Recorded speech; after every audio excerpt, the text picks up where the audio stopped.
नमस्कार दोस्तों, स्वागत है आपका टीवी 24 नेटवर्क में और मैं हूं अजय सिन्हा। जिस ईवीएम को लेकर इंडिया अलायंस के नेता बीजेपी को और एनडीए को घेरते रहते हैं और चुनाव आयोग पर सवाल उठाते रहते हैं कि ईवीएम से गड़बड़ी करके बीजेपी जीत जाती है, अब उसी ईवीएम के मुद्दे पर इंडिया अलायंस टूटता हुआ नजर आ रहा है।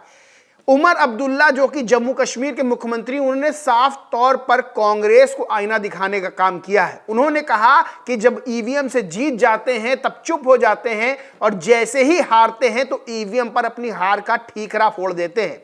उमर अब्दुल्ला ने साफ कहा कि अपनी हार पर, ईवीएम पर जो ठीकरा फोड़ते हैं उससे बचना चाहिए और रोना बंद करना चाहिए। उमर अब्दुल्ला ने आरोप लगाया कि 99 सीटें जब कांग्रेस ने जीत ली लोकसभा चुनाव में, तब उसी ईवीएम से जीती जिस ईवीएम पर वो आरोप लगाते हैं, तब सब कुछ ठीक था। और जैसे ही कोई चुनाव हारते हैं वैसे ही आरोप लगाने लगते हैं कि ईवीएम से गड़बड़ी करके भारतीय जनता पार्टी जीत जाती है। आपको बता दें कि हरियाणा में, महाराष्ट्र में बुरी तरह से हार को कांग्रेस का सामना करना पड़ा।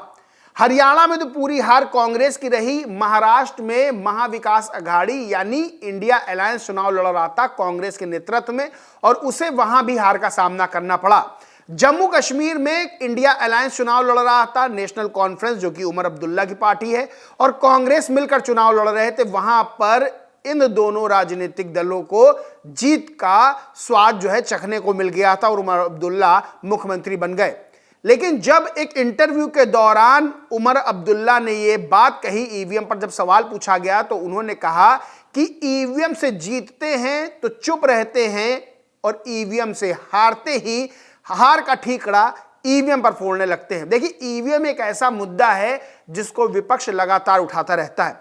अब सबसे बड़ी बात है कि विपक्ष जब भी ईवीएम का मुद्दा उठाता है तब चुनाव के रिजल्ट आने के बाद, यानी कि ईवीएम का मुद्दा तब उठता है जब ईवीएम से चुनाव होते हैं और इंडिया अलायंस को, यानी यूं कहें कि कांग्रेस को हार का सामना करना पड़ता है। और जब उसी ईवीएम से कांग्रेस जीतती है तब वो मुद्दा उस तरह नहीं उठता है जब हारने के बाद उठता है।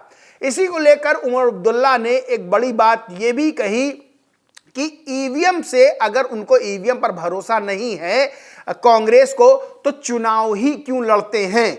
यानी कि जब ईवीएम पर भरोसा नहीं है और उस ईवीएम से चुनाव हो रहे हैं तो चुनाव नहीं लड़ना चाहिए और विरोध करना चाहिए।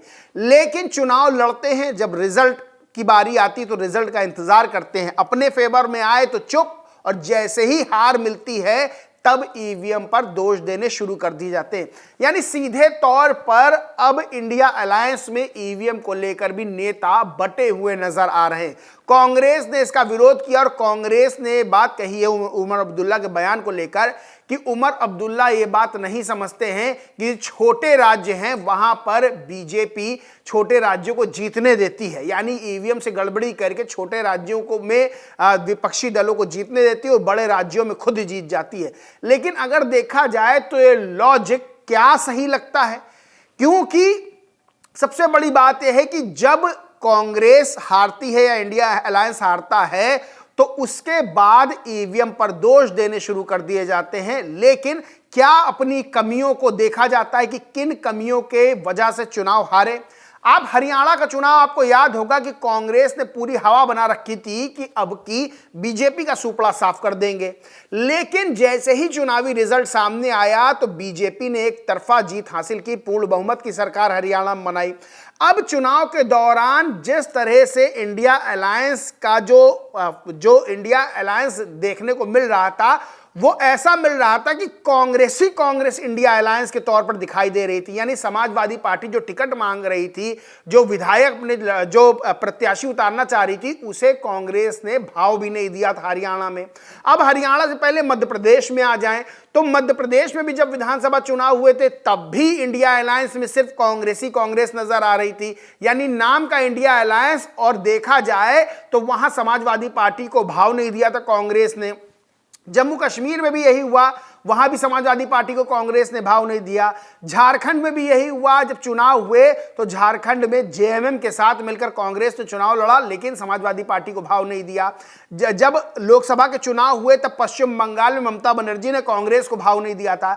अभी बीच में एक और बड़ा मुद्दा उठा था, वो मुद्दा यह था कि इंडिया अलायंस का अब नेतृत्व क्या किसी और के हाथ में जाएगा, क्योंकि ममता बनर्जी ने एक बड़ा दावा किया था।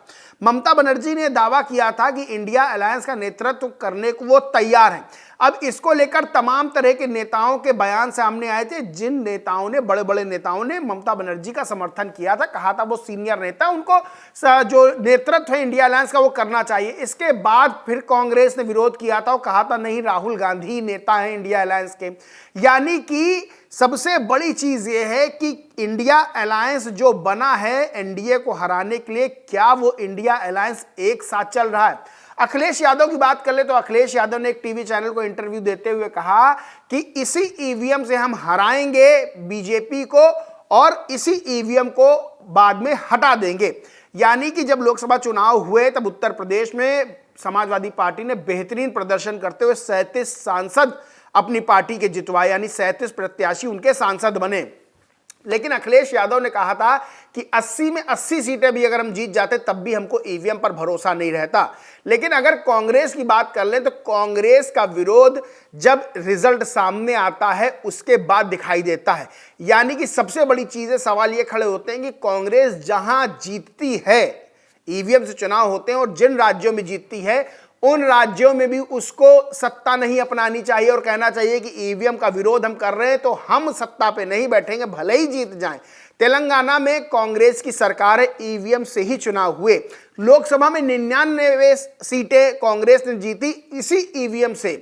जम्मू कश्मीर में जब इंडिया अलायंस की सरकार बनी, यानी कि कांग्रेस नेशनल कॉन्फ्रेंस की सरकार बनी, तो इसी ईवीएम से। झारखंड में जब सरकार बनी इंडिया अलायंस की तो इसी ईवीएम से। यानी कि सीधे तौर पर अगर कांग्रेस जीतती है तो ईवीएम को लेकर विरोध नहीं दिखता है, लेकिन जैसे ही कांग्रेस को हार का सामना करना पड़ता है तो तुरंत जो है वो ईवीएम पर दोष देना शुरू कर दिया जाता है। बहरहाल उमर अब्दुल्ला जो कि इंडिया अलायंस के सहयोगी हैं, पार्टनर हैं, राहुल गांधी के भी बड़े करीब हैं और सबसे बड़ी बात कि भी हाल में ही मुख्यमंत्री बने हैं जम्मू कश्मीर के। उन्होंने सीधे तौर पर ईवीएम को लेकर कांग्रेस को आईना दिखाया और कहा है कि अगर ईवीएम पर भरोसा नहीं तो चुनाव ही मत लड़िए, लेकिन जब जीत जाते हैं तो ईवीएम पर चुप रहते हैं और जैसे ही हारते हैं तो ईवीएम पर दोष देना शुरू कर देते हैं। ये चीजें ठीक नहीं है। बहरहाल उमर अब्दुल्ला के बयान को लेकर कांग्रेस की भी प्रतिक्रिया सामने आई है। कांग्रेस के कई नेताओं ने ये बात कही कि उमर अब्दुल्ला शायद ये चीज जान नहीं रहे हैं कि छोटे राज्यों में बीजेपी और चुनाव आयोग मिलकर कांग्रेस को मतलब छोटे राज्यों में कांग्रेस और इंडिया अलायंस को जितवाते हैं और बड़े राज्यों में अपने पक्ष में परिणाम कर लेते हैं।